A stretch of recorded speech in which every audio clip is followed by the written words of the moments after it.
for me too, because they've got little tiny. Oops, we're being recorded.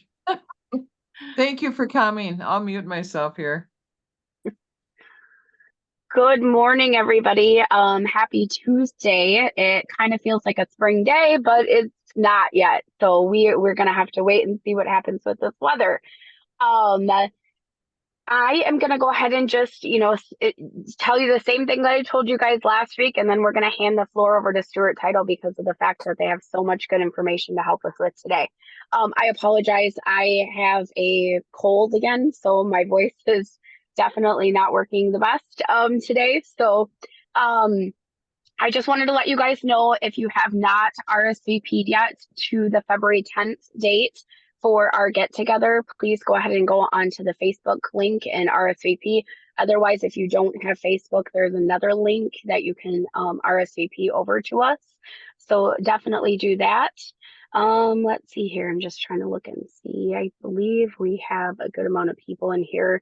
Jeremy's admitting people in as we go. But I'm going to go ahead and hand the floor over to Stuart Title. They're going to give us some good tips and tricks today, and then we will come back at the end. So you guys go ahead and take it away. Well, thank you, Jill. Thank you, everybody on the call for taking time for us today. We're really grateful.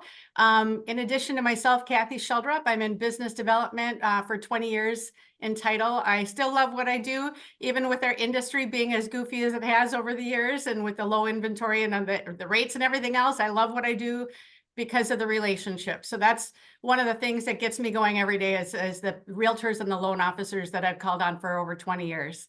In addition, with me on the phone today is Jewel Setter. She is one of our amazing senior escrow officers at Stuart Title, and she's based out of our Bloomington corporate office. Jules, I'll just give you her bio real quick. She's got 20 years experience with Stuart Title and in the industry, and she works on a team with an assistant named Sonia Brown.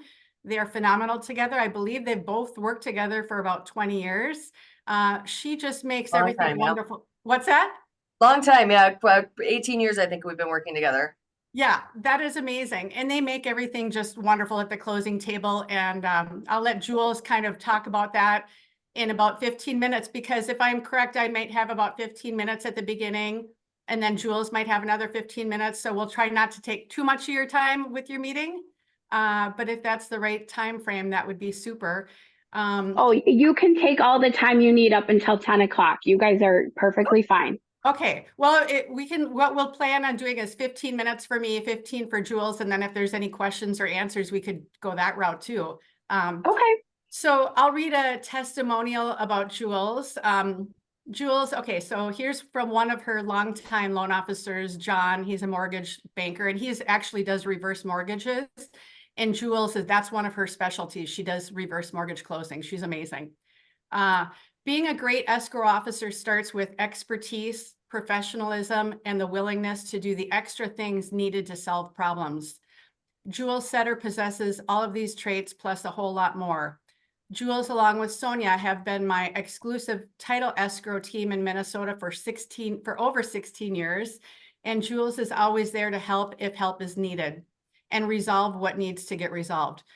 Jules has made my life in mortgage a whole lot easier, and that is an understatement.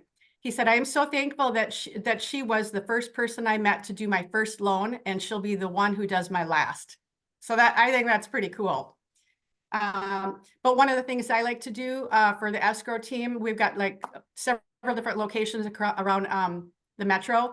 I like to focus on each one and do like testimonials and kind of set up classes for them, Title 101 classes, so that they can bring in people that they've never worked with or people that are their regular customers and kind of just do title education. And it can be for seasoned people to new people, everything in between. But anyway, that's a little highlight on Jules coming up shortly.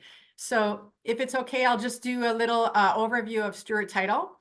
Stuart Title, if you have not heard of us in the past, we are a national underwriter and we're global. I think at one point we've had 7,000 employees, which is absolutely mind-boggling.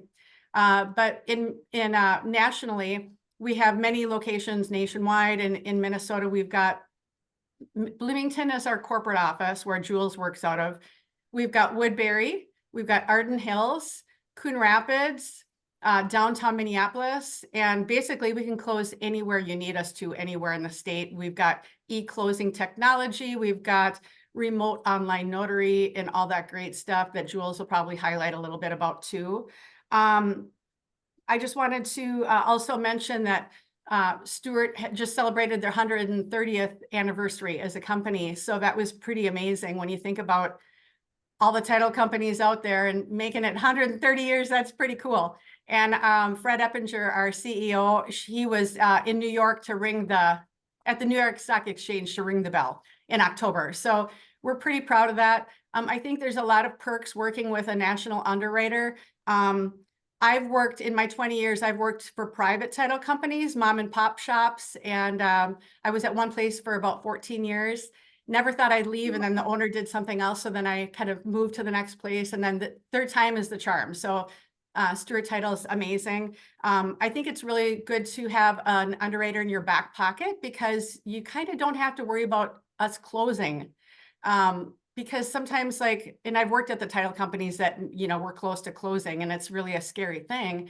But from a business perspective, a realtor, loan officer, processor, people trying to get the documentation from the prior title company, it can cause problems when a title company closes down and then all of a sudden you are kind of reaching out for everything that you can get to get the documentation for your closing. But so anyway, we've got attorneys and underwriters right down the hall in Bloomington. So that is a really cool thing because if you need to make sure your transaction is insured, you can just reach out to Jules and say, I've got a really tricky title situation here. Can you just confirm that you think it's an insurable transaction? And Jules will reach down to our underwriters, attorneys right down the hall. She'll run it by him and you should have an answer within a day for sure. Whereas some other title companies that have to reach out to us because we're the underwriter, then we have to get back. You could wait a day or two and, lose a deal over that. So I think that it's really important to go with a company that's been around like us for a long time.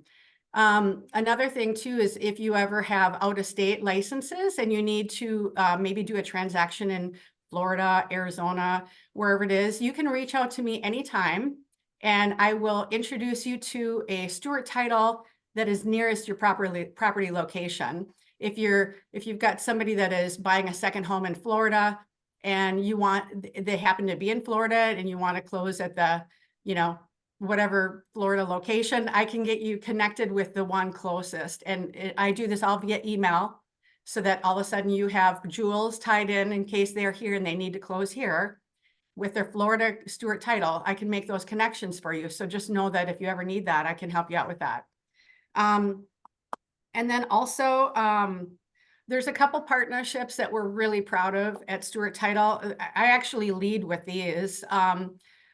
One of them is wire fraud. Wire fraud, unfortunately, is a very big problem in our world, and it seems to keep getting easier for the bad guys and girls out there that are doing this. So basically, we partnered with a company about 3 to 4 years ago called Certified, and you've probably heard of them because more title companies are actually partnering with Certified to get wire fraud protection. Well, we were the first underwriter nationwide to go out and get that partnership about 3 years ago, and we're extremely proud of this. Just some basic statistics on wire fraud.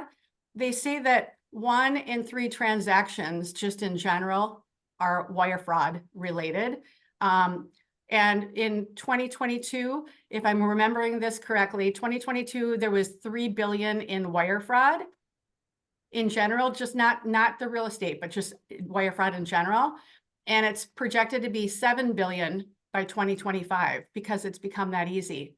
And the thing is, real estate takes up 40% of that pie. So isn't that, it's the world we live in, unfortunately, but there's the good news. Here's the good news. We partnered with Certified and it's a very easy process for your clients. And Jules is all the escrow teams love it. And basically, if you have your client that goes through Stewart Title for your transaction, we insure the transaction up to $1 million. So any wires that are going in and out anywhere, it's insured. Your client is insured up to $1 million. So you are going to be the hero to your client when somebody comes in and tries to grab that wire. say it's even a Stewart title transaction. They come in, this person is grabbing $50,000 wire, your client's nest egg. Basically what happens is if they went through the certified process and used Stewart title for their transaction, they're going to get that 50,000 right back because we insure up to $1 million. And this is at no cost to you and no cost to your client. As an underwriter, we are eating that cost. So I think it's kind of a no-brainer to go with a company that has wire fraud protection. So that is one of the first things I talk to people about that's so important for your client. And so then another one that I think is really cool. In my past years, I worked for a title company that had a Hmong and a Hispanic closer, and we loved that. I mean, you need to be multilingual, right? So when I came to Stewart, they didn't have too much in line as far as anything. I just knew that we needed to do better. So I knew a woman from a women's networking group, and she's a Minnesota-based interpreter company. And she was more into hospitals and technology and all these different other industries. And I got her approved with corporate out of our Texas office to be approved nationally as an interpreter at the closing tables. But we kind of honed her in, and we're just using her for Minnesota and Wisconsin. Not that they couldn't handle the capacity, but we just thought we just want to keep them in Minnesota and Wisconsin. And basically what the deal is for that is they can accommodate up to 300 languages at the closing table. And we don't charge anybody for that. We eat that cost as an underwriter, because as an underwriter, we should be multilingual and we should have our ducks in a row. So it normally would be $50 an hour for a 2-hour minimum. So it was pretty reasonable to begin with anyway, but we decided to eat that. So we've been doing that for 2 to 3 years also. And basically, if it's the 10 more common languages in Minnesota, we just ask for a 24-hour notice. And that might include Spanish, Hmong, Somali, American Sign Language is included in there too. We do a lot of sign language closings also. So, and if it's more that, so that would be like at least give Jules a 24-hour notice on that. If it is something that is less common, then we would just ask for 48-hour notice. So basically that is kind of some of the things that I lead with. It looks like I'm going to take another 5 minutes or so just to run through lead generation and then also our property profile reports at our website. Did somebody have a question too? I saw a hand up, but that's okay. You can always email me too. But anyway, so leading to our website, this is something really cool. I know you guys get tons of different apps and websites and all these different things for various reasons, but it is kind of cool if you do use us for title. At our website, stewartnow.com, I can set up anybody that would like to be set up, and you would get credentials, login credentials within 24 hours. And also you get instant access to our website with any first title order. So of course we would love to work with you. And then you could see what's really cool about our website, stewartnow.com, is you can actually see all the orders that you have with us live time 24/7. So you can go to Order Track. One of the features on the toolbar is called Order Track. If it's a Friday night and you really want to see your title commitment, you can see your title commitment. It's live time, kind of 24/7, like a pizza tracker. So it's really cool. Then we've got a really fun feature that when you get to be geeky and nerdy like me, I love these things because I used to be a processor in my old days. It's called Property Profile Report. And you have basically up to 500 searches you can do a month or at no charge at our website. Before the switch is turned off. And I've had loan officers that said, Kathy, I reached 500. Can you have corporate turn my switch back on? So basically what they will do is they'll put in a property address, and it can be anywhere in the whole United States. And you can actually get all this information already, through MLS. So sometimes realtors don't really see that there's maybe a huge need for this property profile report, but they do use it for listing presentations, because the cool thing about it is you can basically enter any address in the whole United States and it'll show you who lives in the house. So for example, I always use a little example. I've got some neighbors that live down the street. Maybe they moved in 2 years ago and I can never remember their first name. So I'm going to cheat and I'm going to plug in their address and it's okay. It's Joe and Mary Smith. I got it. Okay. So it shows who lives in the house, shows the property characteristics, number of bedrooms, square footage, all that great stuff. Then it goes down to comparables. And the nice thing about comparables is if you do the report, which you can get basically within a minute, the matter of a minute, it compiles everything. You can actually remove comps that you maybe don't want in the report by unchecking them. You can set the parameters to certain radiuses, like, 1 mile radius or 2 mile radius. You can do 6 months back for comps, all that good stuff. Then you scroll down, and this is the part where I think it's really interesting. And I know that processors and loan coordinators would really appreciate this too. You can actually look at the transaction history. And maybe you do, or maybe you don't have this through MLS, I don't know. But you can look at the transaction history for Joe and Mary Smith, and you can see every house or every transaction that has happened since that house has been alive, basically. So when they first bought the house, maybe then they refinanced, and then maybe they had a sheriff's sale. Maybe they had a second mortgage equity line of credit. All that stuff is going to, if depending on the account on the county, it is going to show. So if it's like anywhere in the metro, you're most likely going to be able to see all the counties reporting, and you'll be able to see who lived in the house, and all the transactions, the timeline of all the real estate transactions. And then the cool thing, this is the really fun thing, I think, is you can actually click on the hyperlink and it'll show you the recorded mortgage. How cool is that? So I have a loan officer that was driving on his way to his appointment down in Apple Valley, called me on the phone. He goes, Kathy, I really need your help. I'm in a hurry. I use your website all the time for this, but he goes, since I'm driving, I can't do it. Although you can on your phone, but you still don't want it if you're driving. And he goes, can you just, if I give you an address, can you just pull it up on the property profile real quick for me? So I entered in his Apple Valley address, pulled up the deed. Within like 30 seconds, I was able to text him his deed because he did the deal a year ago. He just couldn't remember if it was a condo or a townhome. And the nice thing about it is you can actually click on the hyperlink, see the recorded deed, and it'll tell you if it's a condo or townhome. So that is a really fun thing, just as a side note, if you're ever curious, because that's always the burning question. It seems like, is it a condo or townhome? So that one other thing I did is I emailed Jill, and she can maybe share it with you guys after. I told Lynn Condos this story. I was watching TV one day and there was Goldie Hawn, who had a beachfront property with Kurt Russell in Malibu, and they were having the hardest time selling this property. And I'm like, I'm going to look on my app because you can put Stewart Now on your phone. So I had my phone and I'm like, I'm just going to go to the app and I'm going to plug in this address, 30804 Boardwalk Drive or whatever it is in Malibu. Sure enough, I get the property that they're having a hard time selling. I look at the transaction history and I went down to the oldest mortgage of when the person first bought the house. And sure enough, I saw Goldie Hawn's signature on the deed. How cool is that? So you can actually, I just think it's kind of fun. You can like check out documents and deeds from the county. And this is all at your disposal. You can use it anytime with access with your credentials. So that's our website, stewartnow.com.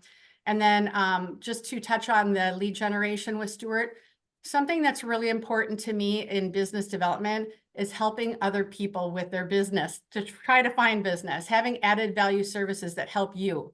And over the years, one of the things that I always had in my back pocket for loan officers were comp reports. So I would always do comp reports for loan officers because they don't have the MLS data that you guys do.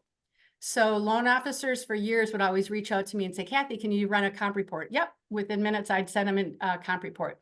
When I came to Stewart, I said, something that I've always needed for realtors was lead generation.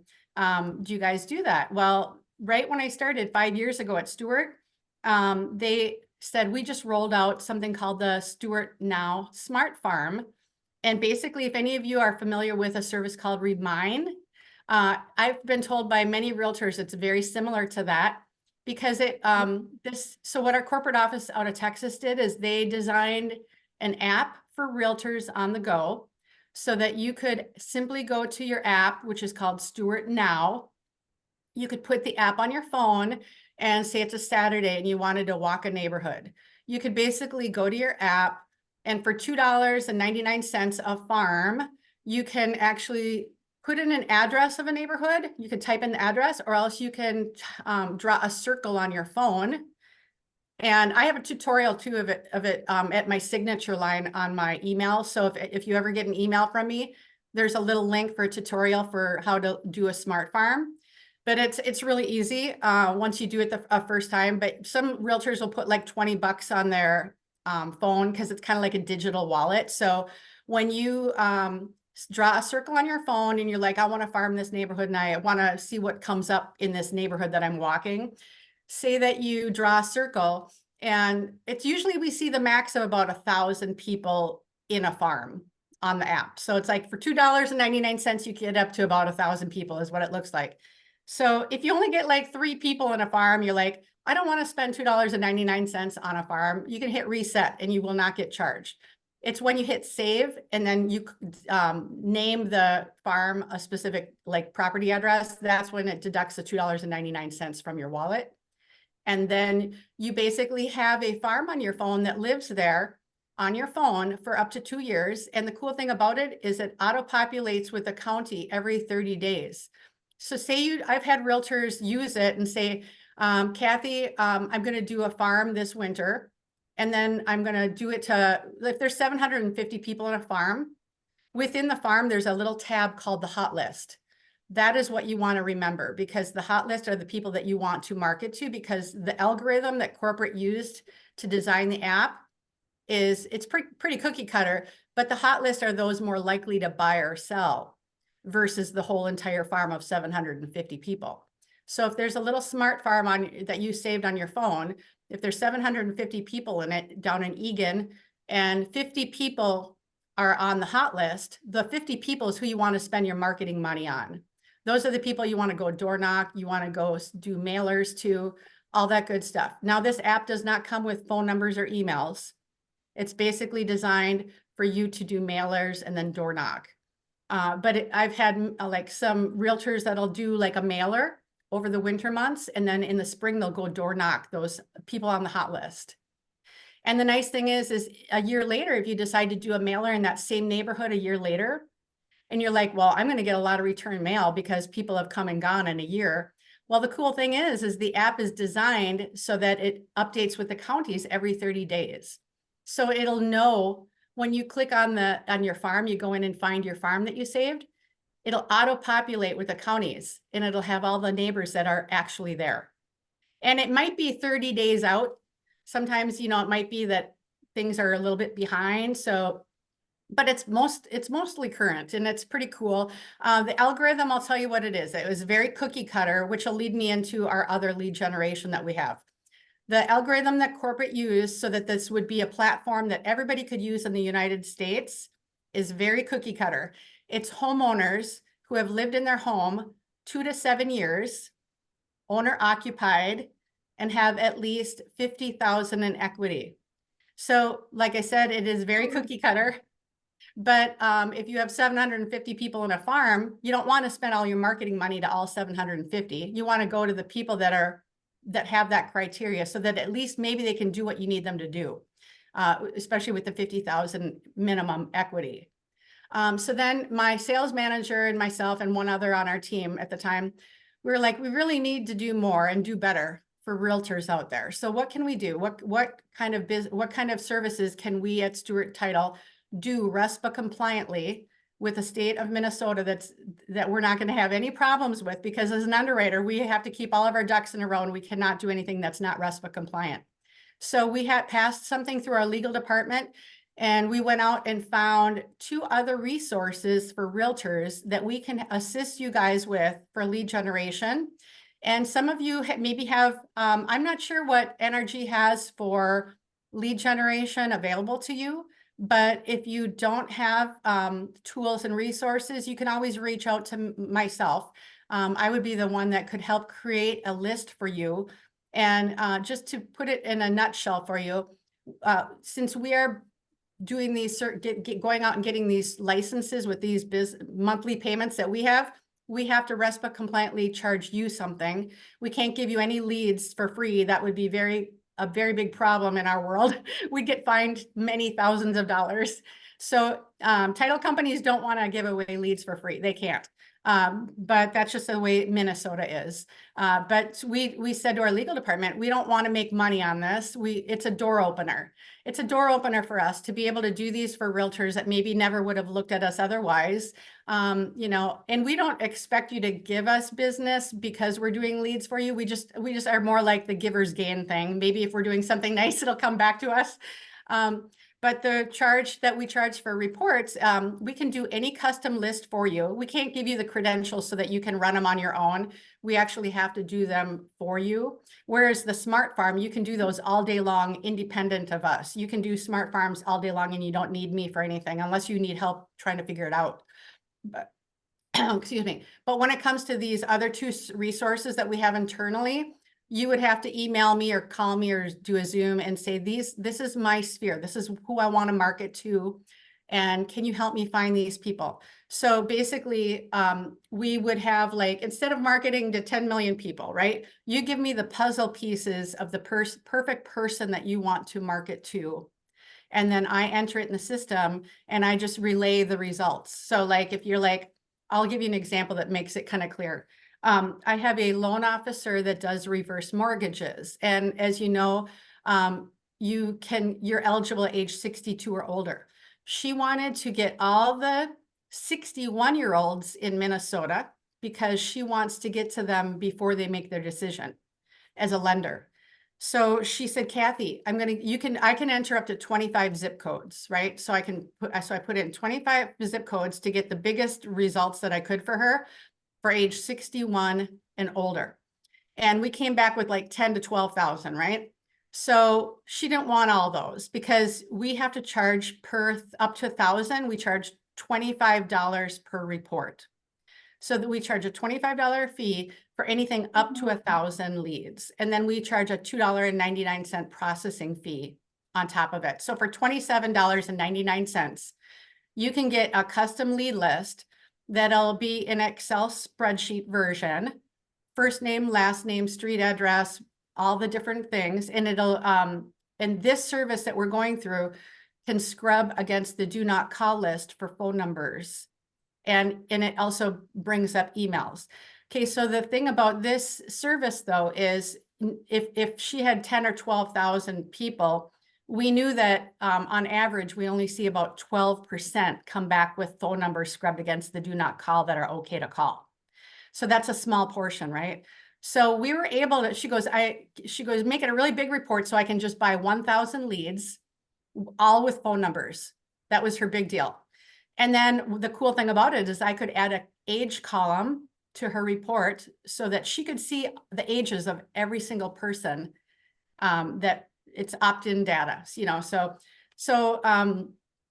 that is an example of what a fee would be. We do have another internal lead generation resource that is only $2.99 for up to 1,000.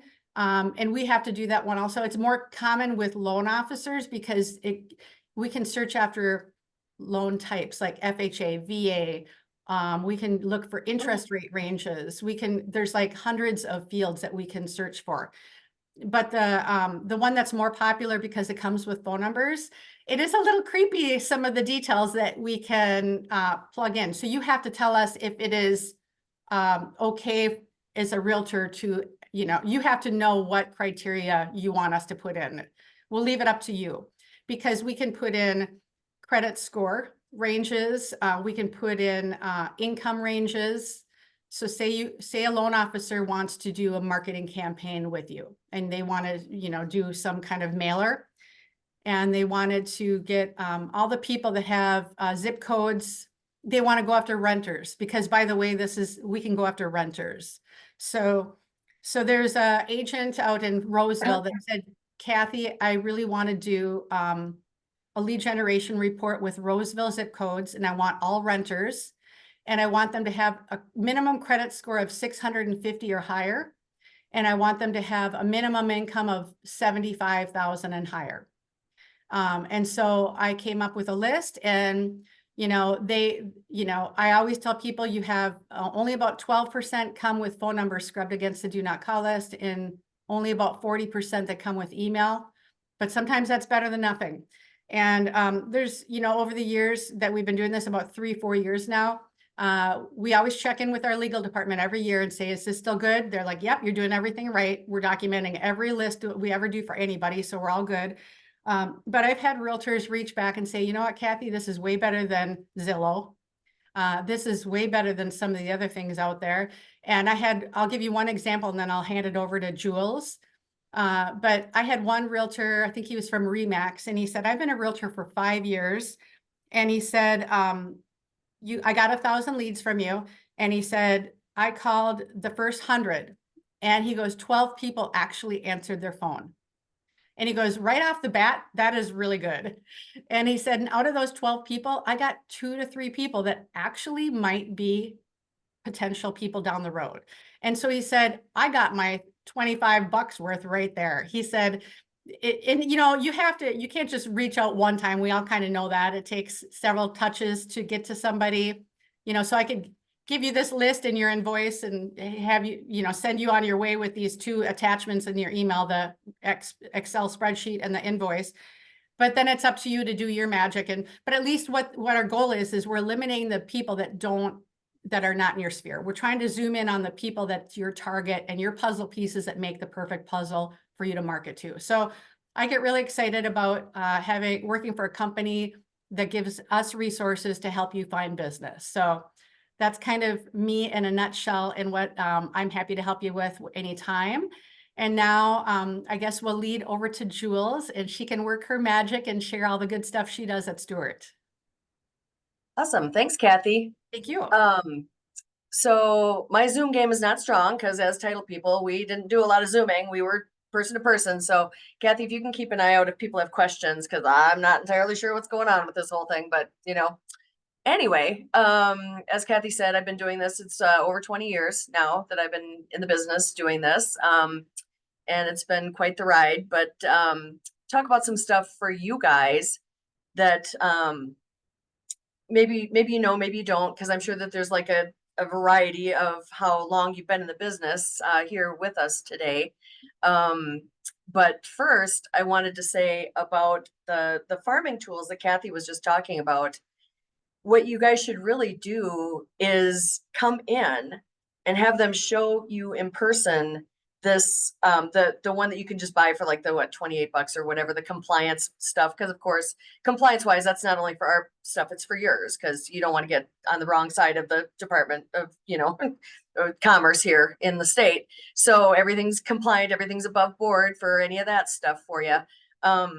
It's almost a little scary, I'm going to be honest. I just saw they have a new feature now that's going more into like the USPS as well, that the marketing manager just showed me. He was showing somebody else, and I'm like, this is a little kind of Big Brotherish. It's kind of a little scary, but you can go in there and say you want to market to like medical professionals or teachers, or they can winnow it down to that too. So if you have like specific types of people you want to look for, you can do that too. You can just go, hey, we're only looking for people that are in the medical profession, or once again, like teachers or lawyers or whatever. And they can actually winnow a farm down to that kind of stuff too. So in the scariness portion of it, it's kind of a little scary, a little terrifying for me, but it's all public record. So it's all above board. It all pings off of stuff that's public record. So I would suggest that you do that, because we've got a big conference room here. You guys could just come, have them book the conference room and have them show you in person.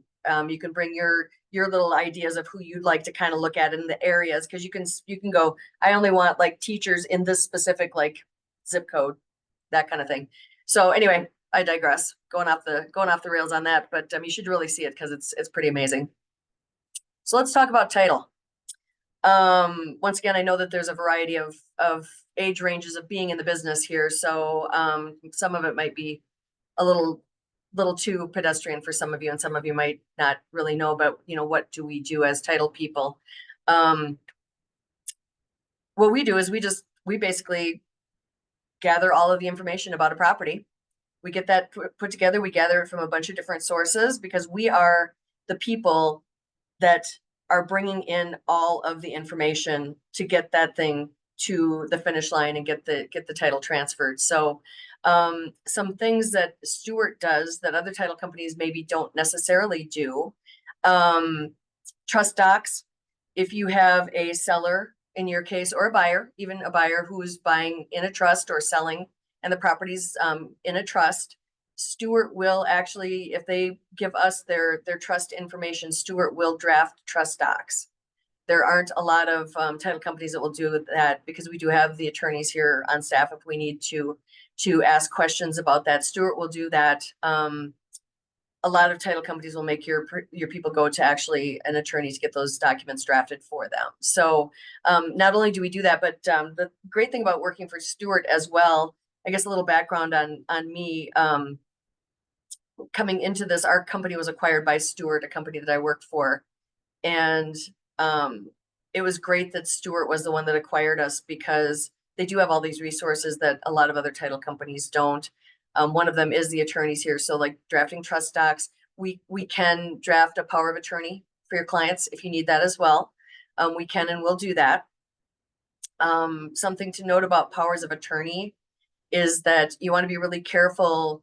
If it's like your buyers that want to use that power of attorney, you want to be careful and make sure that if they have a lender, that the lender's going to allow it, because we're finding that the sand has shifted a little bit in that, and there are lenders that won't allow powers of attorney to sign anymore. So you do want to make, you don't want to say, hey, absolutely, you can be in wherever, and your person can sign for them, because you want to make sure that that's going to be okay with the lender before you go off the cliff and say, yep, that's absolutely going to work for us. We also have the ability to sign people that are, one person's here, one person's in Florida. Kathy kind of spoke to that a little bit as well. The one good thing about Stewart in all of that is we don't charge to draft the documents. We also don't pass on the cost of the remote or mobile signing as well to the client. So that's a benefit for you guys, because there's the junk fee thing that you see in a lot that has crept particularly into the business now that it's a little bit slower. The little junk fees here and there. Stewart doesn't generally charge anything in that respect. We charge, on a seller side, we charge our basic fee for it. We don't do the document drafting fees, that sort of thing. We just basically charge our settlement closing fee for that. And then if you have a cash buyer, we also do offer, we can let them do a complete DocuSign closing if they'd like to. We don't require that they come in here. We have an affidavit of purchaser. It's not that important that it's notarized. It's one of the things that would need to be notarized. We don't require that. We can just send that to them and have them just have a signature line on it that says electronically signed. So they can sign from anywhere if they'd like to, if they're a cash purchaser. In terms of sellers, it's kind of a thing where you have to make sure that the buy side will accept a RON signing, a remote online notary signing. So if the sellers would prefer to sign remotely, there are some lenders that won't accept a RON signed deed. We're seeing that's a little bit of a shift that we're seeing as well. So we don't like to go off that berm as well without knowing that on the buy side that the lender is going to allow it, or that the buy side title company will allow it. So if they won't allow a RON signing, we have a kind of a sister company, Signature Sync, that will go and find remote notaries for us to go to the people's houses if like a remote notary is not going to be allowable for whatever the situation is. So we have a lot of different resources in that respect. We also have resources where we can sign people in other countries. So if your people weren't American nationals, they're Germans or whatever, we can get things signed in other countries as well. So we have run into that a little bit here and there also. So that's just kind of a little overview of what we can do as Stewart Title. And then other things that you'd want to know if you are the listing agent to tell your people, this is just kind of a few tips and tricks that you might want to take with you, is that we have people that will say, oh, I should run and pay off my mortgage, like my equity line. I should run and pay my taxes right now if we're close to when the taxes are due.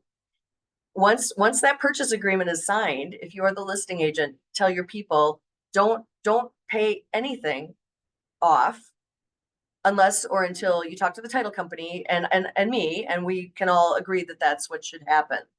Because what happens then if they do pay off like an equity line, it's of record against the property at the county. So now instead of just having a payoff, even if it's like $10 or just the $46 release fee, now we have to try to chase a satisfaction of mortgage, because whoever's doing the buyer side is going to require either a payoff or a satisfaction if that is on title, if it's something that's listed as a current lien against the property. So, if you're going in as the listing agent, just make sure that you let your people know right out of the gate. Don't pay anything unless you run it past us, so that we know that that's something that is not going to be a problem going forward, trying to get the thing done, because there are some, we can wait 30 days or more for a release of mortgage. And most buyer side title companies are not going to close without that documentation. So, and that kind of brings us into like what we do as title company people. We do just gather all of that information, what's at the county, who the county currently sees as the owners of record. Are there any loans, liens against the property? Property taxes, are those brought up to current? There will be a notation on a title commitment as well that will tell us whether there is documentation filed that says that there's an association as well. So the title commitment, that's all it is. It's really a laundry list of who owns the house, what's going on, who are the buyers. It's going to pull some stuff off of what you guys send in for your purchase agreement. It's going to pull that information in there too. What's the purchase price? Who are the buyers? And then of course, we as title people match, okay, the people who are selling the property, are they the same people that signed the purchase agreement? If we look at it and we see, John Jones shows as the person that actually owns the property, but then we see Stephen Jones is the one that signs the purchase agreement, we go, oh, wait a minute, why did Stephen sign? Is he the attorney, in fact, the power of attorney for that person? Or has that person passed away? And that's something that you guys as agents are going to want to really look into, when you're talking to people and you're getting that agreement to represent them. You're going to say, hey, how long have you owned the property? Have you been married or divorced during that time? Were you married, or if you were married, has the person passed away? It's unfortunate, but you guys know it's a question you got to ask, because depending on whether they were joint tenants or tenants in common, if they were tenants in common on the property, you might be looking at a probate action, which is really going to affect your information and the timeline, because they're going to actually have to go probate the entire estate. So there's a lot of things, and your title company person is really your best resource for that. If you've got a property and you go, I probably once every couple months, I will get an agent who will call me and say, hey, can you please look at this property, look in like the Stewart Now. You could even look at Stewart Now if you had that ability. See what the deed said, were the people joint tenants, because the wife has passed away. I need to know, can we list this property now, or are we looking at like a 4-month window before we should list this property, because there's going to be a probate action? So your title person is really a good resource for that. And your title person should be happy to walk through those questions with you, or the owners in the nursing home. How do we handle that? How do we get this signed?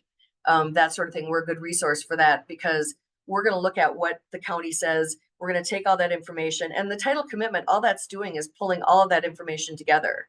Once again, who's on first, who's buying, who's selling, what are we doing? What do we as title company people need to deal with to clear title, which is making sure any liens, loans, anything that could potentially affect us transferring title cleanly to the new buyer is taken care of at closing. Assessments are a big thing. Special assessments, that's something that you guys deal with in your purchase agreements.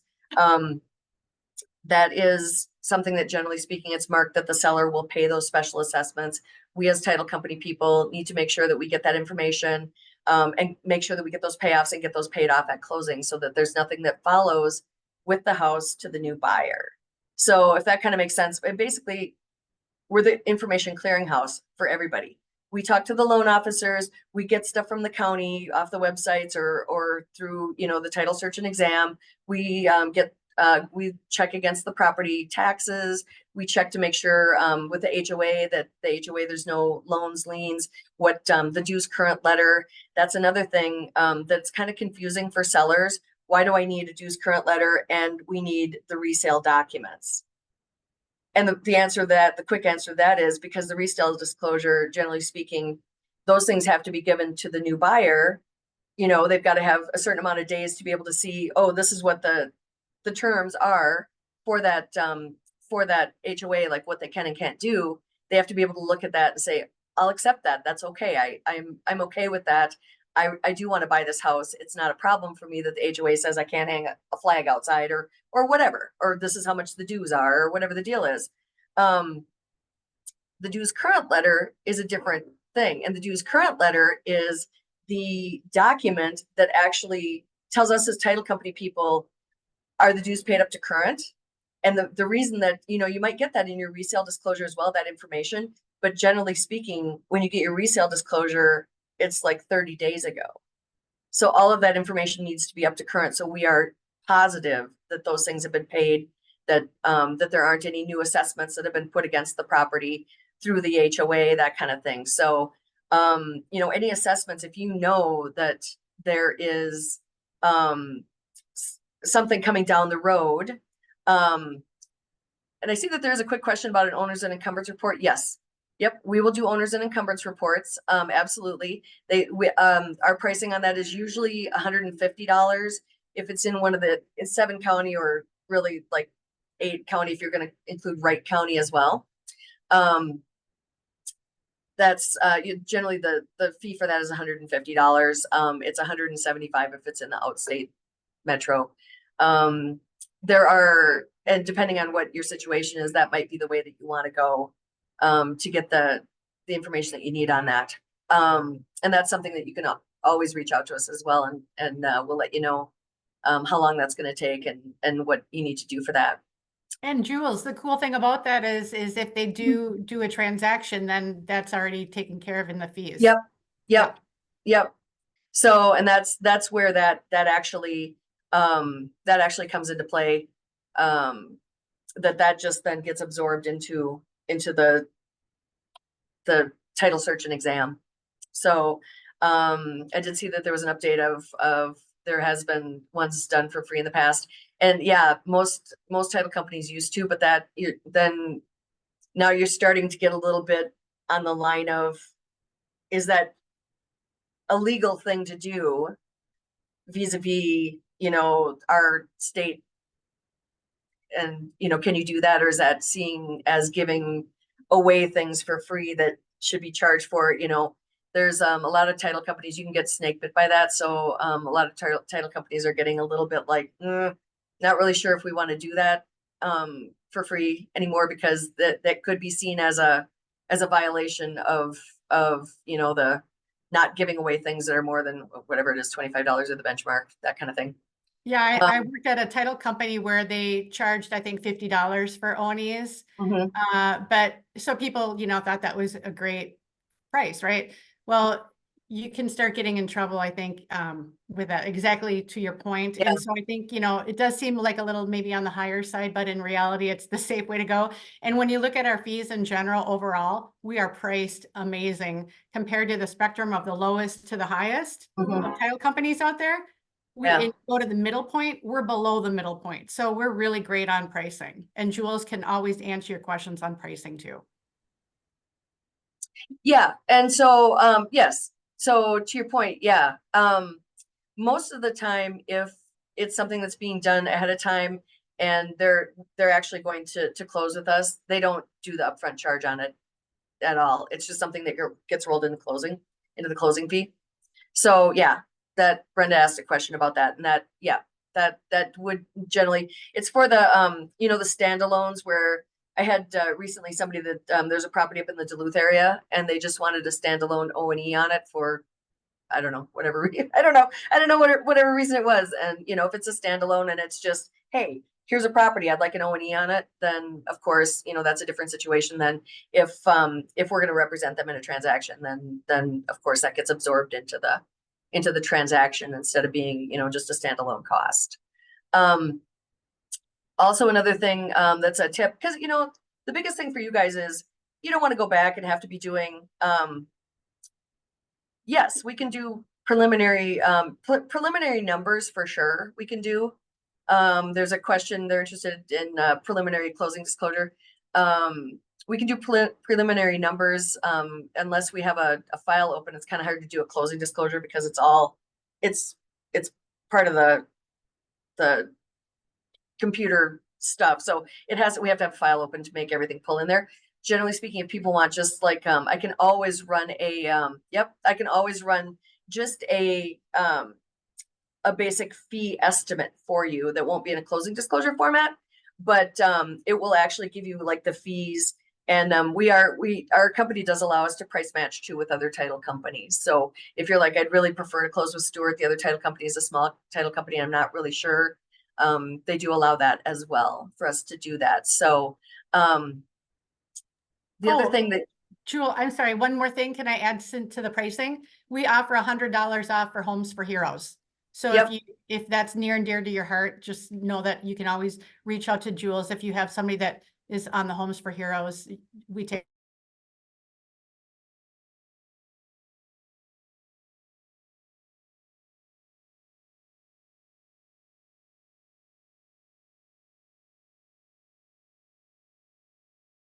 So, the biggest thing for you guys is that you don't want to go back and have to be doing updates and amendments and, addendums and that sort of thing. And, for us, the title company industry in general has gotten a lot tighter on, we're going to make sure that is followed to the letter of what that purchase agreement is, because of course it's a legally binding, document. So, give me a second, Brenda. I'll grab that question in a minute here. It's a legally binding document. So, obviously for the people who are buying, you want to make sure that you put their real, like their full legal names in there. You don't need the middle name. You don't need to go that far, but I know you're whipping up the purchase agreement really quickly. Don't put like Tom Miller and Sue Miller are the buyers, because what's going to happen is, when that gets to their lender's going to go, no, it's got to be Thomas Miller and Susan Miller because that's their legal names. Well, then you guys have to loop around and go back and get another and have an amendment to the purchase agreement, which just is, it's a hassle for you guys. Nobody wants to go back and reinvent the wheel. Any sort of changes are going to have an amendment because we're going to go on that. So, if it's a case where, well, the seller said they'd give the buyer $500 because the laundry sink leaks or whatever. Well, if that's something that's going to need to be on the Alta, then it's going to need an amendment because the bank's going to look at it and go, where'd this $500 come from? That's the thing. We have to deal with the underwriting for the bank as well. They're going to look at it and go, that's not in the purchase agreement. And the people's names on their application for their loan are Thomas and Susan. So now you got to go back and reinvent the wheel. It's just easier on the upfront to just go, okay, Thomas Miller, Susan Miller, saves you guys from having to go back and reinvent, send things around for everybody to sign, of course, because everybody's going to have to sign that.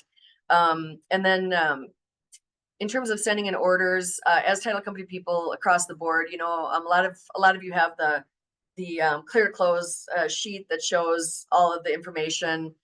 Sometimes that's kind of a hassle. Some people like to have that. Some people don't want to do that.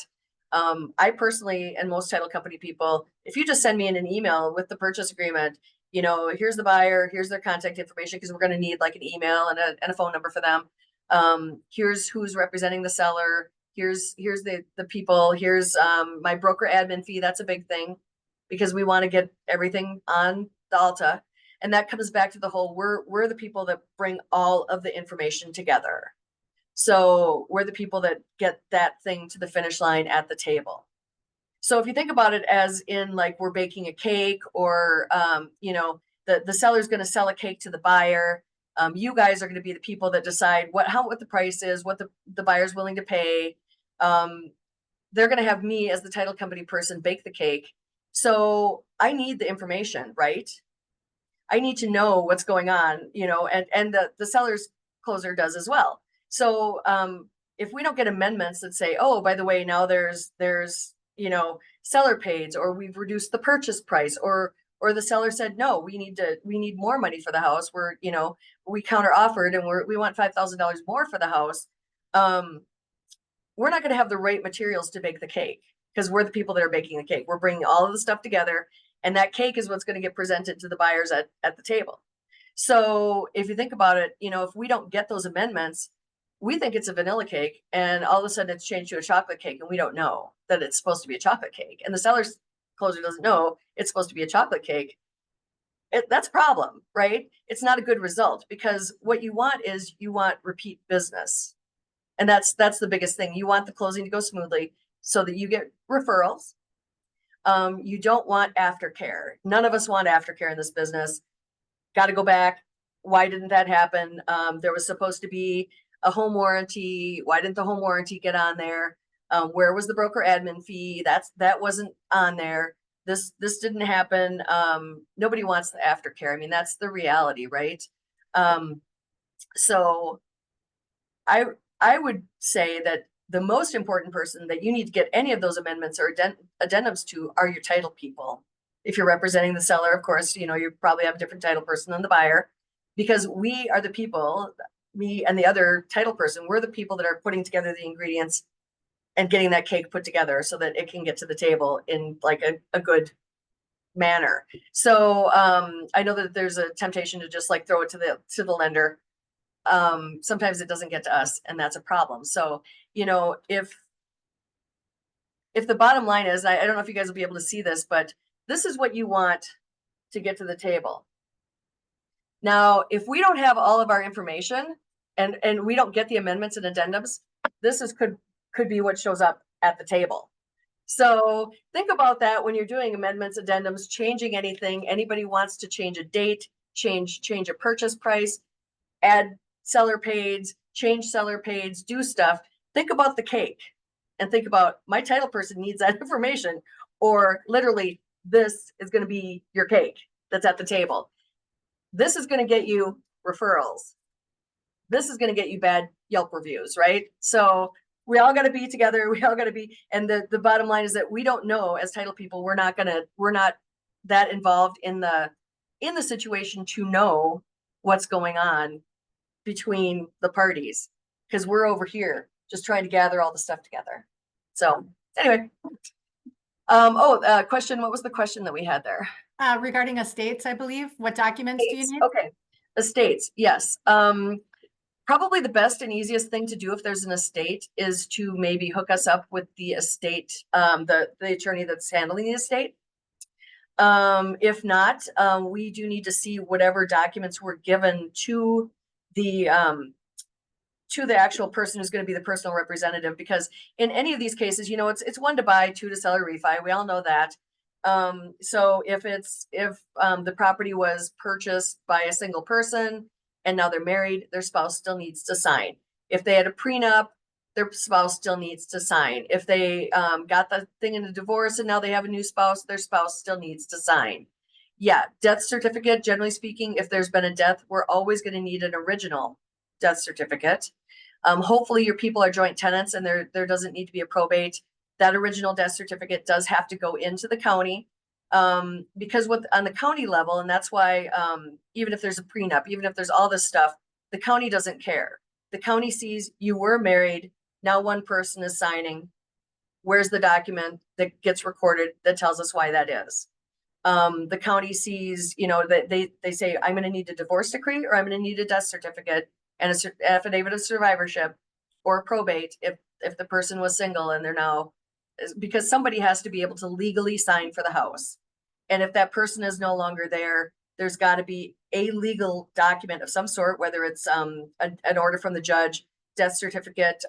It's usually letters testamentary, an appointment of the personal representative. There's usually a little, what we call a probate packet, or if there's a will, then the will goes into, if the attorney has filed the information already, then that's going to show up in our title search. That's going to be one of the things that we gather from the county, and that's going to clear the interest if that's what happens.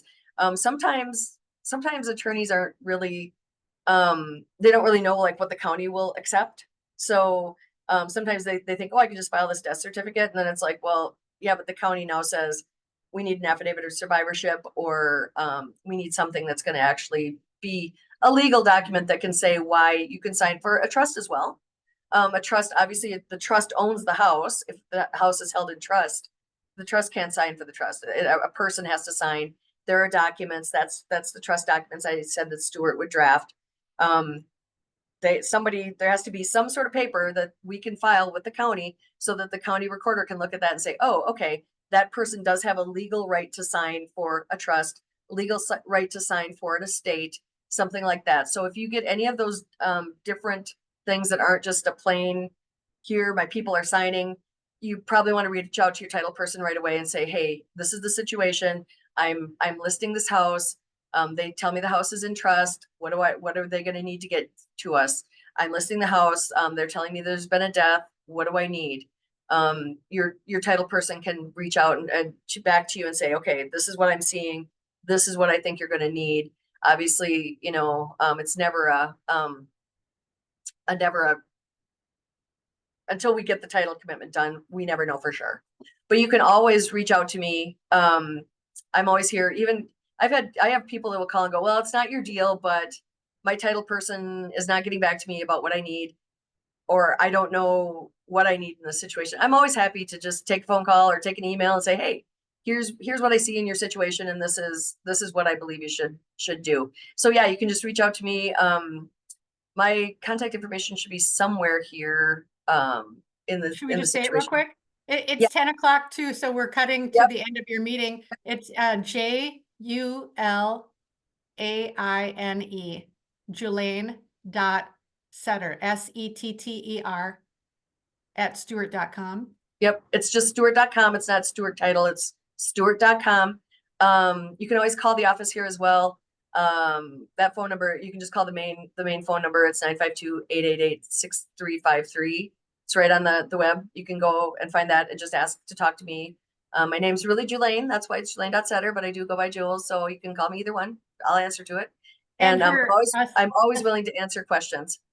And her assistant, Sonia, is amazing. Like I said, Yep. I will just tell you that Jules and Sonia are a perfect example of how they make my life easy as a business development, because she's got a following like nobody's business, and she takes great care of people. So we really are super grateful. We're so excited for you guys with your new location in Edina, right on Wilson Road. Is that where your corporate office is now? Used to be downtown Minneapolis. I know I've called on your location in the past over the years. So, there she has it. That's correct. Yep. Yeah. So congratulations on your new location. Thank you. I love the analogy of the cake. I was literally smiling, laughing, and like, we want a perfect cake. And I love that. I'm going to use that with my clients moving forward. Like, we have to get everything. Let's make a great cake. So thank you guys so much for that. I appreciate you taking the time to do this with us today. We will definitely have you back on another call and bring some more information forward. We basically brought you guys to the huddle because we had agents that were working with you, and they were saying how phenomenal it was to be working with you guys. So definitely check them out. If there's any questions, we have all the contact information in the NRG Facebook page as well. So definitely reach back out to them. Thank you guys for your time today. Really, really appreciate it. If there's any other questions, reach out. Otherwise, go do something great today, you guys. Thank you so much. Thanks for having us. Have a nice week. Thanks, Thank Kathy. you. Thanks, Very Jules. much. Thanks, Jill, for getting another great meeting. Thanks, you. Jeff. Thank you.